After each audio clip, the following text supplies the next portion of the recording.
Suffering a meniscus tear can be scary and worrisome, besides painful too. Many people with a torn meniscus end up putting it off, especially if the pain begins to improve. But the fact that you've got a torn meniscus is a sign of a deeper rooted problem that could be festering and setting you up for worse problems in the coming months or years. In this video, I'm going to share with you the top 8 worst problems that might happen if a meniscus tear is ignored. Number 1 is probably the most obvious. The meniscus tear can worsen.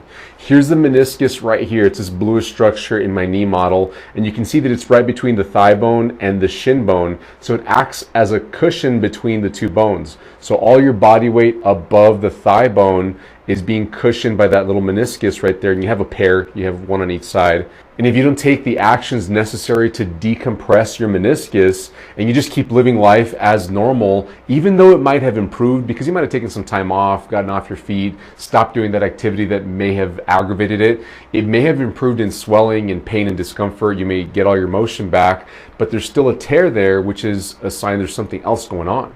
And that other thing that could be going on, it's usually a root muscle imbalance that's adding too much compression to the knee joint that ends up tearing the meniscus. Number 2 is knee stiffness. As that compression builds up, it pushes the bones on each other and squashes the meniscus more, so the joint mobility just begins to reduce, and there's stiffness in the knee. It's harder to bend it and straighten it compared to the other knee or how it was before you had the meniscus tear. That irritation that happens as you compress the meniscus and try to move with it causes swelling, which also can lead to stiffness, because if you got extra fluid in the joint, it just doesn't move as easy as if it had the normal amount of fluid. Also, that extra compression now is rubbing the meniscus, and once you've frayed the meniscus or squashed it down, rubbed it away enough, now you're going to end up rubbing the cartilage on the end of the bone right here against the top of the shin bone, and that can also decrease the mechanics in the joint and cause stiffness as well. Number 3 is losing motion in your knee. Especially if you've had this for 3 months or more. If it's been 3 months with a lack of being able to straighten out your knee, your knee's bent like this, or you can't bend it more than a certain amount, it doesn't want to bend all the way, it only bends partially compared to your other knee, then there's a greater chance that you're going to keep those changes more permanently or more long term. But if you have a loss of motion early on within the first few months, especially the first month, then it's a lot easier to get that motion back. The loss of motion is affected by 2 factors usually. The first is that the meniscus has shifted. You see that blue thing? It's actually very flexible and has a lot of mobility inside the joint, and once it's torn, it doesn't want to stay in the same place all the time, so it may have shifted, and that shifted meniscus now is going to block normal mechanics or normal motion in the joint, and so it's kind of like an obstruction in the joint. And the second thing that contributes to a loss of motion in the joint is if you already have arthritis, or this has been going on long enough for you to begin to develop early stages of arthritis in your knee, then that means that the end of this bone is no longer as smooth as it should be, and so the rough edges of this bone right here could be catching on the frayed edges of the meniscus. So even if it's in position, because you have a tear now you have extra edges within the meniscus that are catching the bumpy surfaces of the end of the thigh bone here, so that can also contribute to a loss of motion in the knee joint. And side note, in case you're getting clicking in your knee from a meniscus tear, this is probably why you're getting clicking, because the edges are catching on the arthritis, or the meniscus is moving around and causing a clunking noise inside your knee. As long as it doesn't hurt, it's technically okay, but you need to be fixing that root problem so that this isn't getting worse as time goes on. Now I'm giving you these in order of progression. So the first one is the first problem that comes on, and then each of these problems are going to get worse and worse as they go on. The fourth one is getting aches and pains in other parts of your body. As the meniscus injury goes on, even if it gets a little bit better, inevitably you get back to doing things that you normally were before, and if you're not prepared to do it well, you're going to aggravate that meniscus, potentially cause some swelling, and that might put you in a situation where you end up limping more, or if you've flared it up a few times, then you kind of know what flares you up, and you start to baby that knee and use the other leg more. This leads to potentially more knee pain on the good side, and it can also cause problems in the hips, the low back, even your ankles and feet. And it's common to get these pain problems to develop in other sites besides your injured knee that has a meniscus tear within a month or 2 after suffering your first big symptoms from your meniscus tear. Number 5 is having a meniscus surgery. Eventually, this gets so bad, people get fed up that now their other knee's hurting, their hips hurting, the knees swelling with easier and easier activities, so they're having to do less and less of their normal activities. So they end up talking to the surgeon, and of course, a surgeon's job is to do surgery, so that's often what they recommend, and they'll typically do their due diligence and have you try cortisone injections, try physical therapy, try other non-surgical options before going into surgery. And some surgeons just skip all that and go straight to surgery too. But having surgery, we're finding out in more recent medical research, is not always the best solution because it tends to speed up the process of getting osteoarthritis, and they're not always successful. Oftentimes, they leave people feeling worse after the surgery than before. So there's a lot of complications that could happen from getting a meniscus surgery. And now there are cases of people that have a meniscus surgery and feel fantastic afterwards, but you don't know which side you're going to land on, or the good, if you feel great side, the good side, or the I have more problem side.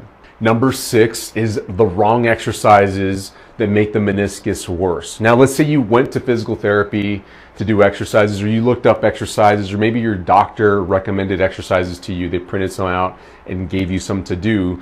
Very often, these exercises are developed by people that are not specialists in preventing surgery. So they tend to focus on doing exercises that get the thigh muscles stronger, the quad muscles on the front of the thigh above the knee, and then the ones on the back of the thigh, the hamstring muscles. And they're giving you these exercises with great intent. They truly want to help you out. They're doing the best they can with what they know. But if they're giving you these exercises, chances are they just have not gone through specialized training to help people prevent getting a meniscus tear problem worse over time. Because we've got to depressurize the meniscus in order to give it a chance to heal, and doing thigh exercises like quad and hamstring exercises tends to pressurize the meniscus more and make it worse over time. Now, this is a huge problem that we see here in our clinic and our clients online, because very often they've seen healthcare professionals that have recommended doing these thigh exercises, and they're confused because they're thinking, well, one doctor's telling me to do this, and another doctor's telling me to do that, and the physical therapist telling me to do this, and somebody else telling me to do that, and I'm getting mixed answers from everybody. What the heck do I do? What's going to help me avoid surgery? I always tell our clients to put it to the test. Ultimately, I might be wrong, and that's fine. I want you to prove me wrong, because ultimately I want you to find out what works for you. You've got to listen to your knee. And if you're doing quad exercises and hamstring exercises and your knee is just getting worse over time, maybe not in the moment right when you're doing the exercise, very often it does hurt right when you're doing the exercise, but in later days, like later on that day or the next few days afterwards, if your knee is not improving week to week for sure, then that program is not beneficial for you. It should not be hurting to do exercises unless you've had surgery. That's a different case. But if you're trying to prevent a surgery, exercises should feel great on your knees, and you should technically be working out your glute muscles way more than your thigh muscles. That's what we recommend.